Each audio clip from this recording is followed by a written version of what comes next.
Good to have you with us on this Tuesday morning. I'm Joe Fryer. Savannah is off. We begin with the ongoing auto workers strike, with President Biden preparing to walk the picket line today in what is being billed as a historic show of support for the union. President Biden is scheduled to join workers as they strike against America's big three automakers. It's something no other sitting president has done before, and it comes just one day before the Republican frontrunner, former President Donald Trump, meets with union members, too. Now, the union is calling for fair conditions and better wages, but so far there has been no resolution. In fact, late last week, the strike expanded. President Biden says he's throwing his support behind these employees because they sacrificed pensions and paychecks to save the automakers a decade ago. I think the UAW gave up an incredible amount back when the automobile industry was going under. And I think that now that the industry is roaring back, they should participate in the benefit of that. NBC News White House correspondent Mike Memoli joins us now. So, Mike, what can we expect from President Biden's visit to Michigan today? Is this just a photo op, or is there more to it?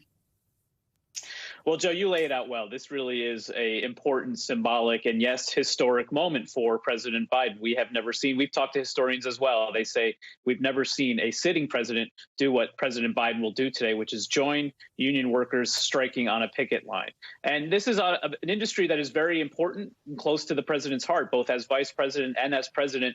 He has spent a significant amount of time trying to revive the U.S. Auto industry. As vice president, you remember in 2008, the fallout of the Great Recession, how Detroit nearly went bankrupt in a literal sense here because of the damage to the auto industry. And so the president making the point yesterday that because we've seen it come roaring back, and in part because of the policies he says he's seen through that have boosted the auto industry and created 235,000 new auto jobs, it's important for workers to benefit from it. Now, there has, of course, been some tension between the president and the union. They seem to at times have rebuffed efforts by the White House to be more engaged.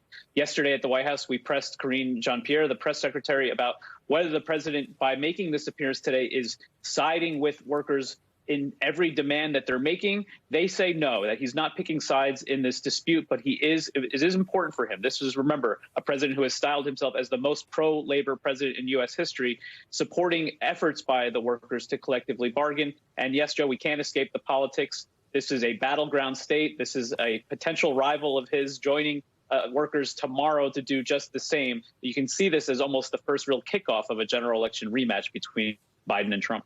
Yeah, let's emphasize that. Today it's President Biden, tomorrow former President Trump, who's skipping the Republican debate again, instead heading to Michigan. He's going to deliver a primetime speech to auto workers. So the optics aside, why do both men feel it's so important to be there right now? What does this say about the issues that are really on voters' minds as we head into 2024? Yeah, this is a little bit of defense on the part of President Biden because he did win the union vote in 2020, but not by a landslide. And this is really at the heart of President Biden's reelection campaign, this idea that he is reviving the economy, not just for those at the top, but the middle out and the bottom up, as he likes to say. And so he wants to maintain that rock solid support. And President Trump does sense a potential vulnerability here. He wants to try to separate some of these union workers from the president in a battleground state where the margin was under 100,000 votes. And so this really is an important opportunity over a real key voting demographic for these two men, especially in such a closely divided state. And that's something Trump has been successful at doing little by little over the past two elections. So, Mike, for President Biden, after traveling to Michigan, he's going to be kicking off a 3-day trip to the Southwest, the West Coast. What's the focus of that trip? Yes, this is an official event, technically, Joe, but there is a significant campaign dynamic to it.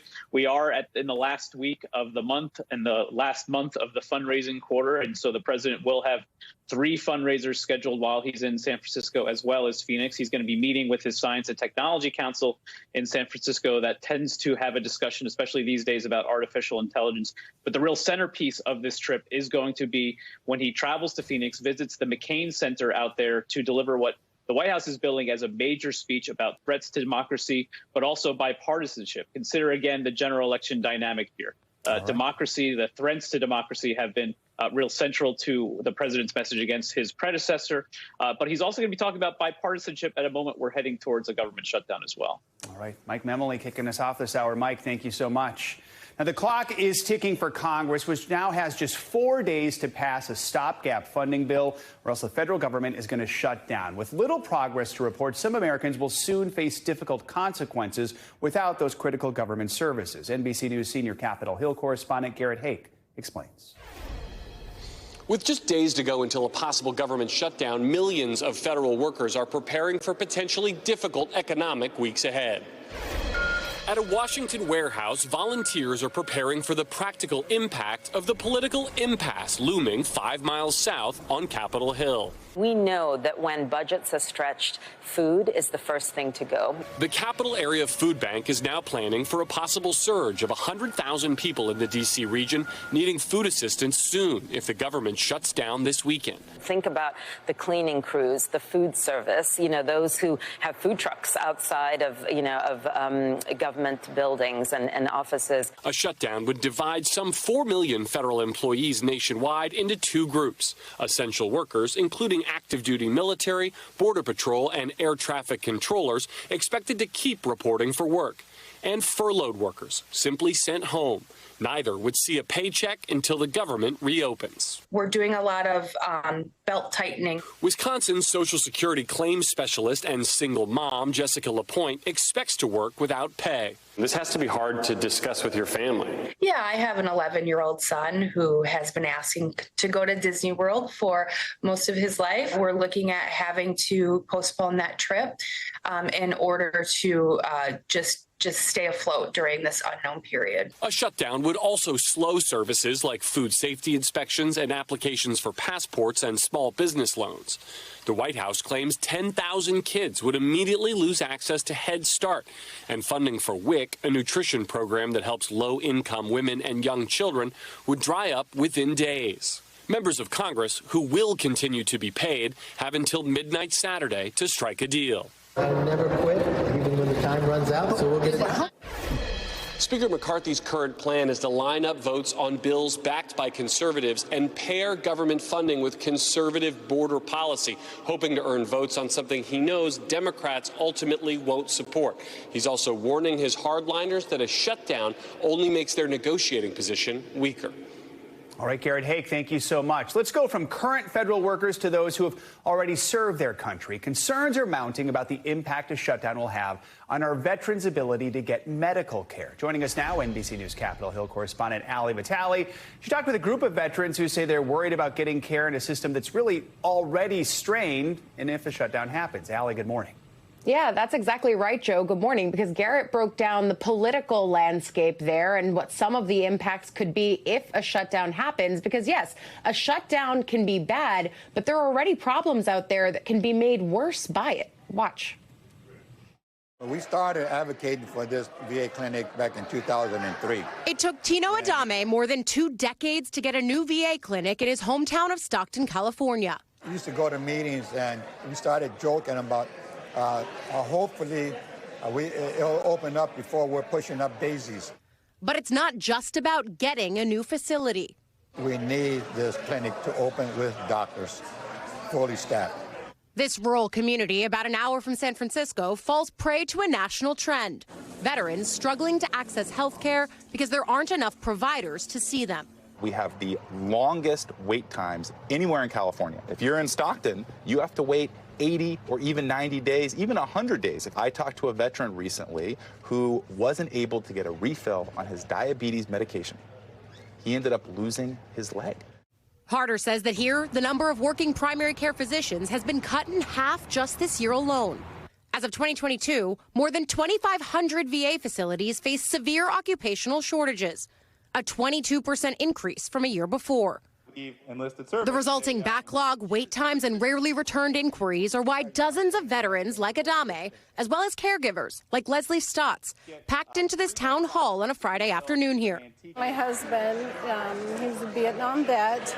He's 100% disabled. Before the coronavirus pandemic, her husband's care was consistent. So you've seen that the system can work. It worked very well. And then when COVID happened, everything just changed. Any call or concern was never answered. So you're basically playing a game of telephone with your husband's health care. Yes. The local VA is working to alleviate staffing shortages with increased physician pay while expanding access to telehealth. We're here to help you today. We're here to help you Monday, Tuesday, whenever. They're overloaded. There's a lot of red tape. And Harder's petitioning the administration in Washington for help. But inaction from Congress could make this worse. What does this VFW town hall have to do with the government funding fight? I think this is a little bit of a canary in the coal mine. Not only would it not fix it, it's going to make it a lot worse. And in the meantime, heartbreaking because we know what we've done in the military. The government promised one thing, but it's not fulfilling it.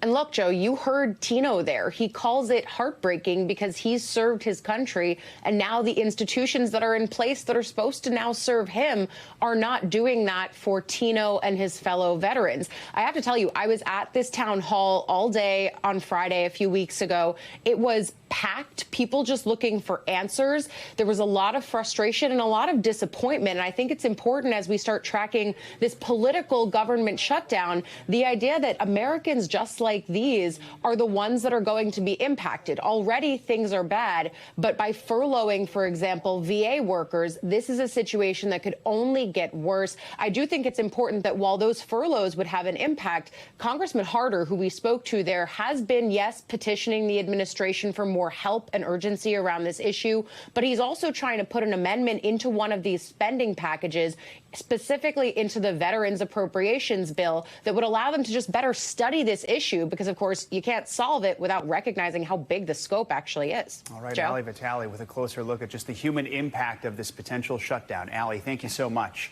Now to the latest on the Georgia election interference case involving former President Trump. Fulton County District Attorney Fonnie Willis wants to restrict identifying information about jurors in the case, and now a judge has granted that request. Jurors and prospective jurors will be identified only by a number in court filings. Jurors' information, we're talking about names, addresses, phone numbers, or identifying employment information, none of that can be disclosed. The judge did allow exceptions for recording audio of the jury foreperson's announcement of a verdict or any questions to a judge. This ruling comes after Trump supporters had posted the names and addresses of the grand jurors who were involved in Trump's indictment to a fringe website. Trump and 18 co-defendants are accused of attempting to overturn the 2020 election results in Georgia. They've all pleaded not guilty to those charges. So a government shutdown is looming. Auto workers are on strike, but the writers' strike, after roughly 5 months of picketing, may soon be entering its final act. Over the weekend, the Writers Guild of America struck a deal with the alliance that represents studios, ending the standoff that led in part to the cancellation of several new fall shows. Well, writers have made gains. Actors are still striking. NBC News national correspondent Miguel Almaguer has the very latest on the Hollywood shutdown. The writer's strike is getting its Hollywood ending. After nearly 5 months on the picket line, a tentative deal between the Writers Guild and the alliance that represents major studios means a big step towards resuming stalled productions. But the deal is still private, as the WGA tells members. Though we are eager to share the details of what has been achieved with you, we cannot do that until the last I is dotted. It's expected that'll happen very quickly, but I am hearing from people who have seen what the deal is and people who have heard what the deal is. They're very happy. Finally flipping the script on a nearly 150-day walkout, it's believed writers will earn higher residuals from streaming shows and gain better protections from scripts written using AI that could threaten future jobs. This is not about people in, drinking tropical drinks, driving Jaguars. We're talking about the middle class of our union, and we're just trying to keep our head above water. After shutting down studios across Tinseltown, writers at late-night and daytime talk shows could return to work in just a matter of days. But new episodes of your favorite scripted shows may not be back on the air until January. The WGA now encouraging its members to join actors and its union SAG-AFTRA, who remains on the picket line, fighting for some of the very same benefits. I feel like the momentum is there, the vibe is there, the studios and streamers are locked in to make a deal, and everybody wants to find a way they can get people back to work, get paychecks showing up in bank accounts. As actors are left waiting for their cue, writers are set to ink their deal. The writers' agreement could serve as a template to help settle the actors' strike. As for the writers, leadership will be taking a vote on an offer as early as tomorrow. Then it could go to the union as a whole for ratification. Back to you. All right, Miguel, thank you so much. In other Hollywood news, Jonas and Sophie Turner may have reached a temporary solution over the custody of their children as their divorce moves forward. According to court documents, they've agreed to keep their 2 children in New York as they await the court's decision on a petition filed by Turner last week. The Game of Thrones actress is looking to raise both kids in her home country of England, but she says Jonas is holding their passports to keep them from crossing the pond. Jonas and Turner have not commented on the latest legal proceeding. An atmospheric river is drenching the Northwest this week. Let's get a check on your morning news now. Weather meteorologist Angie Lassman's tracking the rain for us. Now it's the West Coast's turn, right, Angie? Exactly. We're going to turn the faucet off, kind of, for most of the Northeast. We'll still have some lingering showers there, but we're going to turn it on for parts of the Northwest. That's where we see the really saturated grounds over the coming days with the concerns for some flooding. So let's give you the details of exactly what's going to play out. We've already had one area of low pressure work on shore in the previous days. Now we're going to have a secondary one that's going to work closer to the shore, still bringing some kind of scattered showers across parts of the Northwest as we get through the later parts of today. Doesn't really push on shore until we get into the overnight hours tonight and into tomorrow. It kind of cruises right past Washington and Oregon, but dumps plenty of rain across parts of that region here as we get through the next 2 days, leading to the potential for some concerns for some flooding. Behind that, though, there's another low pressure system that we're going to watch. It's not quite as robust, not quite as intense, but it's still going to bring some more rain for areas that have already received ample amounts of rain and could see upwards of 2 to 3 inches by the time this is done. That atmospheric river is leaving us with a whole lot of moisture to tap into. So we're going to look at the concern for flooding, especially along those areas in this region that had wildfires and may have burn scars left over.